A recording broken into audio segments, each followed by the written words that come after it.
Hey, what is up everyone? Welcome back to another Gunpla review, and today I'm going to be taking a look at the high-grade Universal Century Sinanju Stein narrative version, and of course this is from the upcoming Gundam movie series, Gundam Narrative. If you haven't seen the unboxing yet, make sure to check that video out, and of course this video right here would not be possible without those awesome people at Hobby Link Japan, so if you want one of your own, then you can check out those links down there in the description. Also, if you're not subscribed, consider hitting that subscribe button to stay up to date with Gunpla releases. But that's enough about all of that, let's get to the review.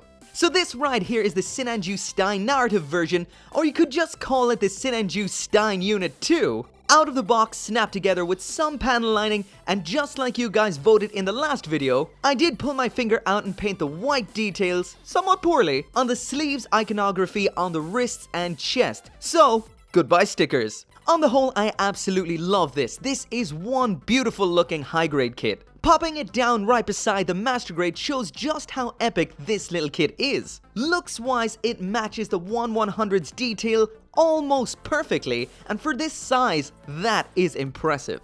The only real differences on here are the actual differences between the two different Sinanju Stein units. That, of course, is the new chest and arm parts, as well as the length of the fuel tanks around the back. And honestly, to me, these differences look even better than the original. Oh, and the big obvious difference, it's grey, not white. Also, while on the topic of the 1/100, there is a Master Grade kit of this on the way early next year, so of course you'll be seeing that on here as well, and I cannot wait. I have to say, I'm really hyped for that. I love the Master Grade Sinanju Stein. Of course, as this is a high grade, it isn't without its visual downfalls, which here is the absolute lack of red plastic. What I mean by this is the insides of the verniers on the back, which should be red, as well as the thrusters on the sides, they also should be red, but then again, a little bit of red paint and that'll look great. All in all, besides that, it's absolutely stunning. Also, I almost forgot, there is a brown sticker down here on its boober.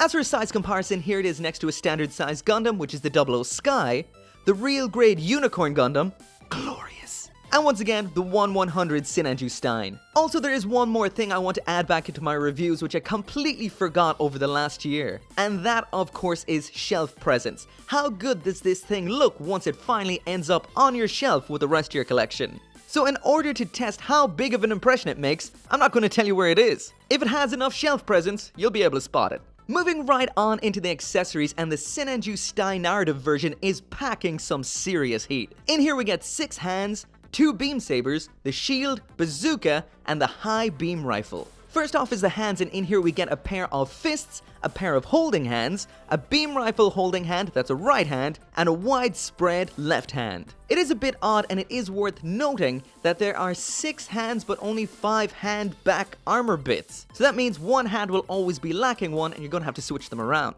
Next up, as for the equipment, first off in here we get the shield. The attachment section on this rotates around at 2 different points, giving you a lot of freedom of movement, and this, as usual, attaches to the rear of the forearm. In general, it does look great. The grenade launcher can attach onto the bottom, which is awesome, but sadly the logo on here is just a sticker, and that's pretty weak. Weapons-wise, we have a pair of standard beam sabers with yellow beam effects. When not in use, these can be stored on the mobile suit by popping the armor off the rear of the forearms, lashing the handle of the beam saber in there, and just closing it back up, just like this. Next up is the bazooka, which we've seen before. This can parts form from a short version to a longer version, and on here we've got 2 wiggly handles, as well as this wiggly front bit. Lastly then is the beam rifle, and even though it isn't 100% color accurate, it still looks really nice. The absolute coolest aspect about this rifle is the ability to use it with the grenade launcher and the bazooka. By flipping this little section down, you can pop in the grenade launcher exactly the same way as with the standard Sinanju's beam rifle, and speaking of which, that's what this actually is. It's just that exact beam rifle in brown in a nice new grey cover. Lastly then, as well as the grenade launcher, we can also pop the bazooka into that section.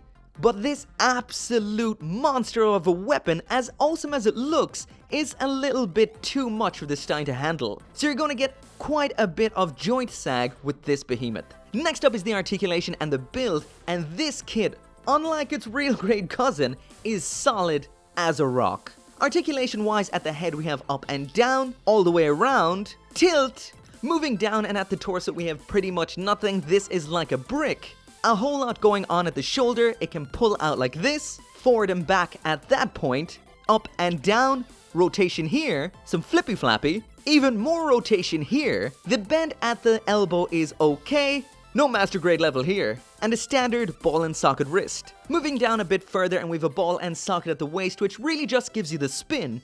Minor up and down at the side skirts. They can rotate forward and back, front skirt up, some premium butt flap up and down back here. We get a decent kick up to the front, a pretty weak kick out to the back blocked by that butt armor. Sadly, we do have the old style waist ball and sockets in here. These suck. They really do suck. So no splits and the legs always sag back down when you lift them up. Moving down again and we've got full rotating spin kick. Very nice bend at the knee. Rear thruster section back here moves out slightly. 360 degrees spinning leg thrusters. 2-point articulation at the ankle, a forward and back pivot, as well as a ball joint. But even with both of those, this doesn't buy you a whole lot of back and forward here. We have a decent side-to-side pivot, but no toe bend whatsoever. Flipping around to the back, and on the backpack, the thrusters are attached by this really cool 2-point rotation arm.